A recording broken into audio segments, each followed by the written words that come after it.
Multi-million on one block, high six figures 2 blocks over, same Piedmont Park access, same historic streets. There are 7 Midtown neighborhoods where this exact gap shows up, and most buyers who type Midtown Atlanta never land on them. So today, I'm walking you through where those pockets are and specifically which trade-offs are really doing the work on price. After 28 years in Atlanta's market, I can tell you where the value actually sits. The version of Midtown most buyers picture in their head, that super walkable, park next door, everything at your fingertips lifestyle, only exists in certain pockets. The district messaging about walkability talks a lot about walking, transit, and streetscape. And I get why. There are 4 MARTA rail stations serving the Midtown area. There has been a massive tree planting effort, and there are 14 miles of new sidewalks. And in the core areas, the walkability is absolutely real. You can walk to the grocery store. You can walk to MARTA that takes you straight to the airport. You can walk to work. You can walk to the gym. You don't really need a car there at all. But the problem is that when people search Midtown on real estate portals, they're pulling listings from a huge area, and that area feels completely different depending on what block you're actually on. You might land in the tower-heavy Midtown core, where parking's a pain and driving anywhere takes longer than just walking. Or you might land in a tree-canopied pocket that feels almost suburban, and both of those show up under the exact same Midtown label. And when we get to our final neighborhood in a bit, you'll see how there actually is a way to tap into all this Midtown infrastructure at a price point most buyers assume is gone. But you really need this context first. The trade-off people miss is that Midtown's housing stock is overwhelmingly made up of large apartment and condo buildings, with only a small share of the homes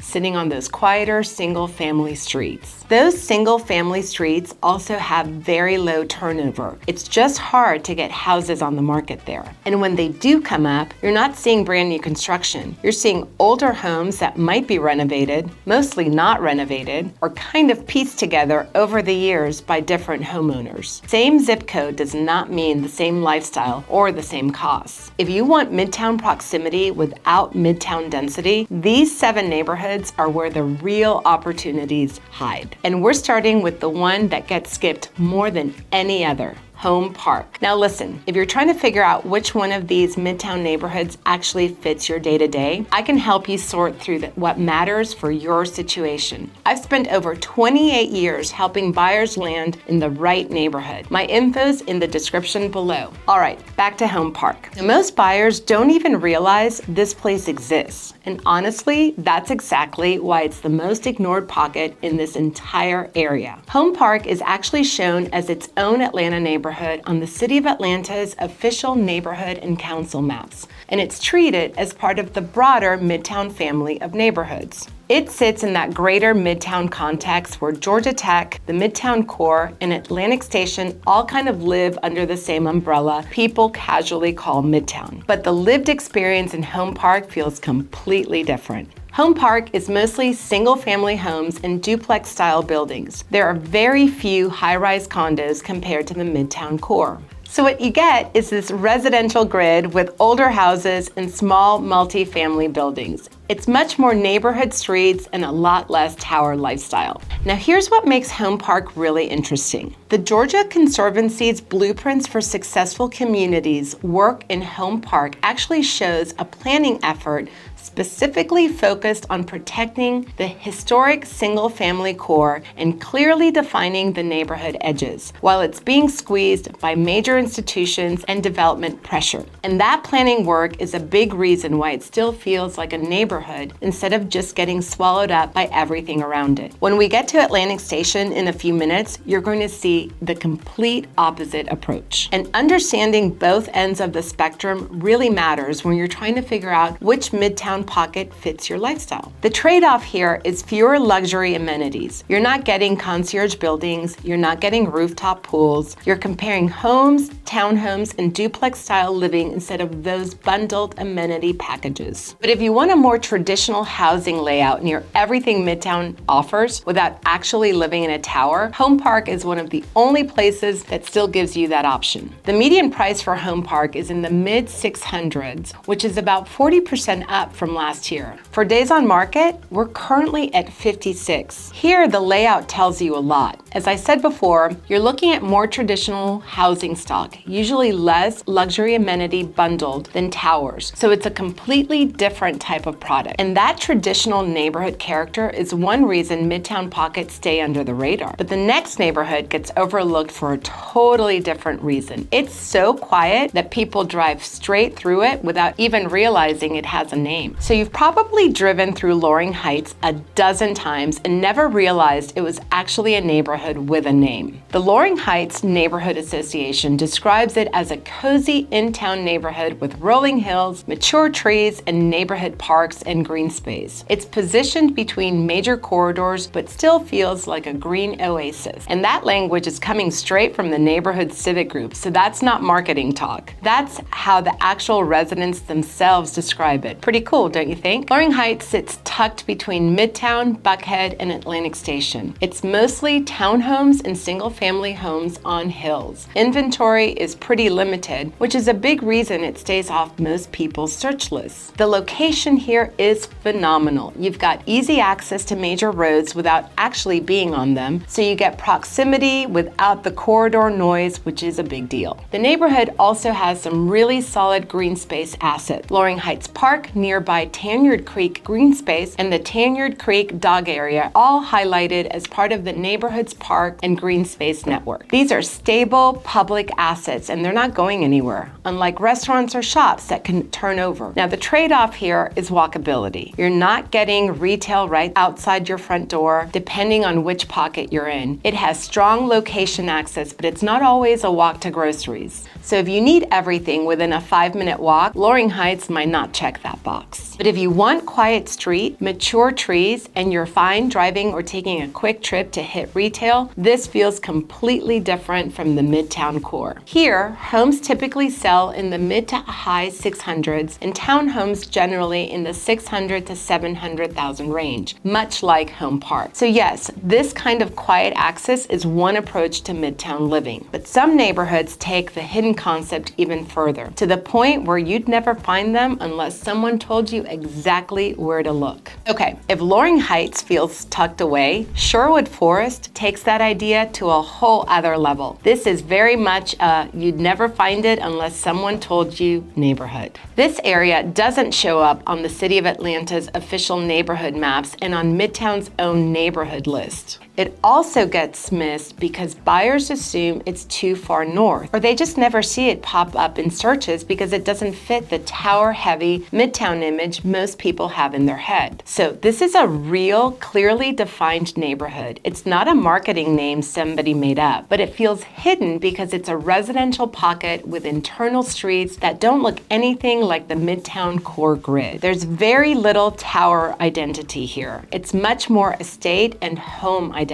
And that's exactly why buyers searching for Midtown condos completely miss it. Sherwood Forest sits just north of Midtown near the Peachtree Street extensions. It's known for larger homes and deeper lot than most of Midtown. There are no condo towers here. It's almost entirely single-family housing. So if you want Midtown proximity without Midtown density, this is one of those pockets that actually delivers that combination. The trade-off in Sherwood Forest is price point. You're getting more space than typical Midtown options, and you're paying for that space with many recent values in the 7-figure range. Right now, we have a median home value of around $1.67 million, with current active listings ranging in the $2 to $3 million range. So here, you should expect a premium relative to many other Midtown pockets. What I can tell you is this: If you want larger lots, single-family homes, and true Midtown proximity without the density, Sherwood Forest is absolutely a place you need to be looking at. So far, we've talked about neighborhoods that stay under the radar because of their residential feel and hidden locations. But the next one gets overlooked for a totally different reason. So Ansley Park has a reputation, and honestly, it's that reputation that makes a lot of buyers dismiss it immediately. But what most people miss is what happens when you focus on the edges. Ansley Park is a designated historic district listed on the National Register of Historic Places, with original federal documentation going back to 1979 and a boundary update approved in 2015. So this isn't a loose label. That historic designation is real, and it protects the character of the neighborhood. Ansley Park sits right up against Piedmont Park and the Midtown core. You've got a mix of condos, townhomes, and older single-family homes. And the pricing shifts dramatically when you're 1 or 2 blocks off the prime interior streets. You still get the walkable access, but you're not living in the same tower density you see in the Midtown core. Now, this is where the lifestyle leverage really shows up. The Atlanta Beltline's Northeast Trail connects to Piedmont Park and will total about 2.9 miles when it's complete, ultimately linking down to the East Side Trail and up toward the Lindbergh MARTA station. Segment 2 of the Northeast Trail is already open with documented access points and a safe crossing under I-85. So when you're on the edges of Ansley Park, you're getting park access and trail access, and those amenities keep expanding as the Beltline continues to build out. Piedmont Park itself is a major asset. The park is open daily from 6 a.m. to 11 p.m., and the Conservancy posts live operational alerts and closures. That's your proof that this is an always-on lifestyle amenity. You're not relying on something that might change or disappear. You've got a 200-plus acre park that's open every single day. Now, let's talk pricing. Redfin's Ansley Park housing market data shows recent median sale prices in the low to mid $1 millions as of late 2025, while Zillow's Ansley Park Home Value Index comes in around the upper 800s for typical values. Based on those together, the most recent sales and estimated values cluster from the high 800s up into the low to mid millions, and then prices climb very quickly for prime, fully renovated homes. The trade-off here is older housing stock. Renovation costs could be very tricky. You're buying stately homes with larger square footage, often well over 3,000 square feet. A lot of these homes were built in the 20s and 30s, and many have been meticulously renovated. But because it's a historic district, there are restrictions on what you can do, and the neighborhood is deeper than people expect. It's kind of a maze, actually. No matter which way you exit, you're usually hitting traffic. So even though you're right in the center of the city, it can take a bit just to get out of the neighborhood itself. If you can afford it and you want that historic, stately character with Piedmont Park and Beltline access, edges of Ansley Park give you incredible lifestyle leverage. Now, let's look at what happens when you take the complete opposite approach to neighborhood design. So,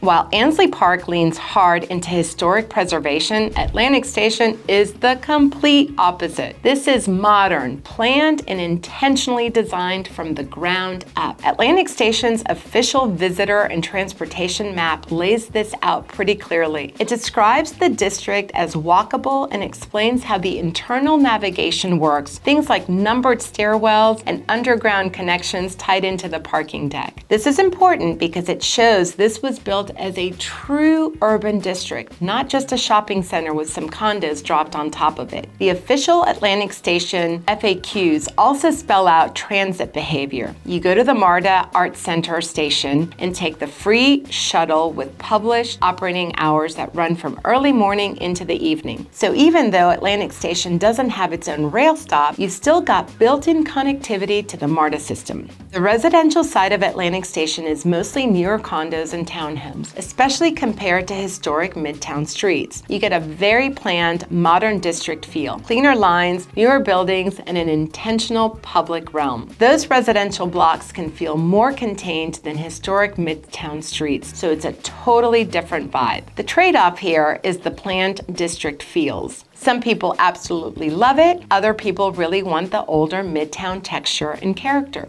Atlantic Station also has HOA fees that vary a lot by building, ranging from around $250 per month to $1,000 plus per month, depending on building amenities like pool, concierge, fitness center, unit size, and location, building financial health and reserves, age, and maintenance needs. What you're getting with Atlantic Station is easy highway access, a planned layout, and newer construction. What you're giving up is that historic neighborhood feel and the tree canopy streets you see in other parts of Midtown. So it really comes down to whether you want modern and planned or historic and organic. And that modern versus historic tension shows up again in the next neighborhood, which somehow manages to split the difference between both approaches. Between Atlantic Station modern planning and Ansley Park's historic grandeur, you've got the Midtown Garden District. This is an established character without the same preservation restrictions and without the same tower density. The Midtown Neighbors Association and the Midtown Garden District Master Plan lay out the boundaries pretty clearly. Midtown Garden District is bounded by 10th Street, Ponce de Leon Avenue, Piedmont Avenue, and Lakeview Avenue, or where the Home Depot is. And they also describe the feel of it in a way that's exactly what people mean when they say old Midtown without towers. Early 20th century historic homes, mid-century apartment buildings, a compact street grid, rolling topography, and a mature tree canopy. That's not my wording. That's coming straight from the Neighborhood Association and the adopted master plan. So what you're getting is older homes, smaller apartment buildings, and strong walkability into the core without being surrounded by high-rises. The tree canopy is real. The street grid is walkable. It has that established Midtown feel, but it's not dominated by towers. Now here's the planning context that is actually crucial. The Midtown Neighbors Association notes that the Midtown Garden District Master Plan was adopted into Atlanta's Comprehensive Development Plan in November 2016. And that adoption is why the neighborhood talks about preservation and infrastructure priorities in an official way. There's a framework for how this area develops going forward, which gives you more predictability about what happens next. The trade-off here is parking and older infrastructure. You're not getting modern parking decks or brand new utilities. You're getting charm and walkability, and you're also dealing with older systems that need attention. Individual homes range from around 600 to over 1.5 million, depending on size, condition, and exact location. What I can tell you is older homes, small apartment buildings, and strong walkability to the core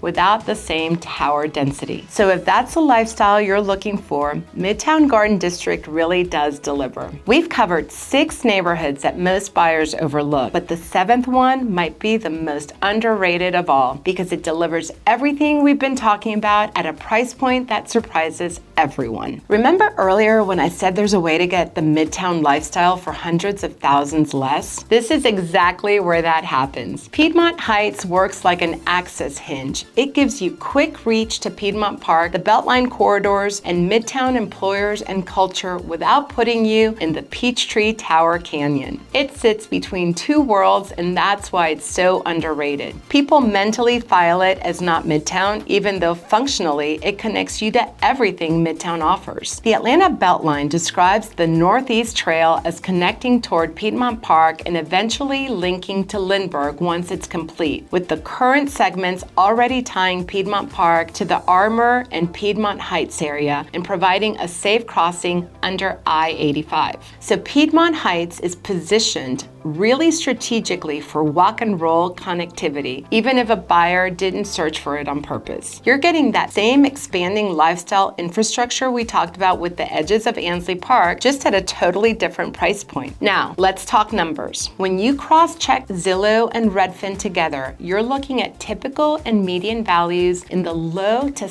mid 700s. And that's where Piedmont Heights becomes really compelling. You're getting Beltline adjacency, Midtown access, and proximity to Piedmont Park, but you're doing it in the low to mid 700s instead of the high 8 into the low to mid millions, like the edges of Ansley Park, or even higher price points in the Midtown core. The trade-off is perception. It gets overlooked because people don't think of it as Midtown, but functionally, it plugs straight into the Midtown lifestyle. You're just positioned on the edge instead of right in the middle. And for a lot of buyers, that positioning is exactly what makes it the right fit. So those are the 7 Midtown neighborhoods most buyers skip. The same Midtown label can mean anything from the low 200s to the high 3 millions. It just depends on the trade-offs you're good with. Now, if you want help picking the right fit, email me at hello@vcgrealty.com today. I'll walk you through the current inventory and point you to the right blocks, not just the right area. And then if you want more breakdowns like this on Atlanta's hidden neighborhoods,